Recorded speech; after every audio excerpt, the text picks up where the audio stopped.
सहमत खेलो चलो बड़का भैया के संगे ना।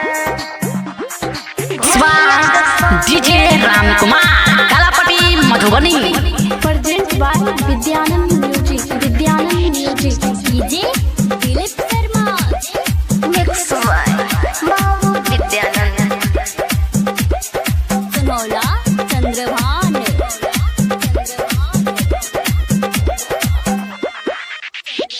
सामा खेले चलो गे बहिना छोटका भैया के संगे ना। तो सामा खेले चलो गे बहिना छोटका भैया के संगे ना। छोटका भैया के संगे ना बड़का भैया के संगे ना। गे बहिना सामा खेलो चलो छोटका भैया के संगे ना। गे बहिना सामा खेलो चलो बड़का भैया के संगे ना।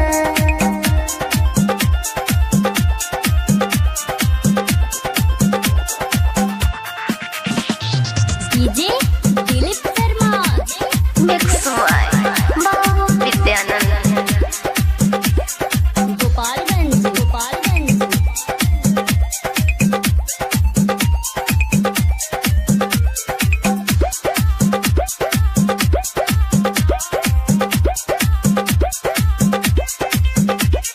बैठब जाके चारू ओर जरब चुगला के ठोर।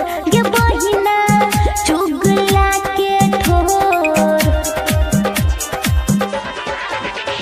तब बैठब जाके चारू ओर जरब चुगला के ठोर।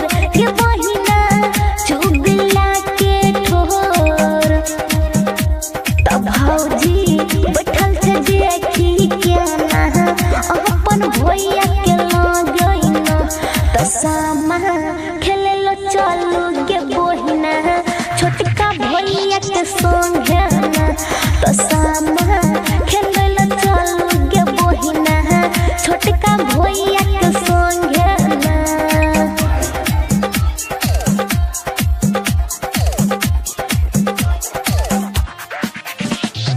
DJ Dilip Sharma mix by Babu Vidyanand सुनौला Chandrabhan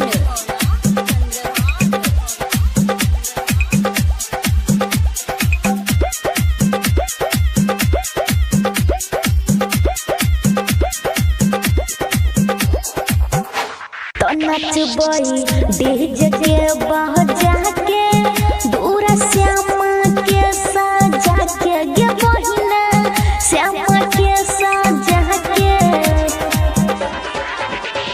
तो नचबई डीजे के बजा के दूर श्यामा के सजा के। गे बहिना श्यामा के सजा के तरत में करबै सब तैयारी छोटका भैया के संगे ना।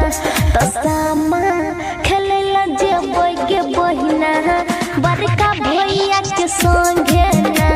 तो सामा खेले ला जेबै गे बहिना बड़का